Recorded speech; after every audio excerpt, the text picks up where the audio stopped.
Zini, kā bija? Man vienkārši vienu dienu piezvana no vispasaules grūtnieču tiesību aizstāvības kantora un sāka man ļoti pārmetošā balsī, ka kāda ruda anonīma grūtniece esot sūdzējusies un vēl viena sirma grūtniece, kur nevēlējās atklāt savu vārdu, par to, ka es it kā neobjektīvi vērtējot trailerī kāpšanas konkursiņu.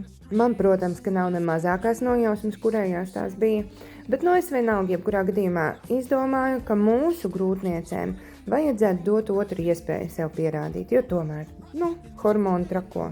Trako? Vienmēr sakot, ja?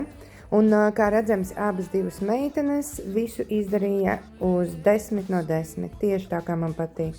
Un Salčikam pēc tam vēl likās, ka šitā ballīte bija pa īsu, un viņi tagad meklēja, kā tikt apakaļ iekšā trailerī.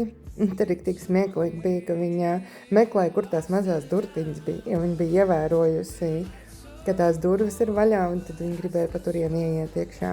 Bet es domāju, ka traileru pasākums ir noslēdzies veiksmīgi. Tu tikko jau biji, viss ir saremontēts, pietiek, un to es sapiņķerējusies.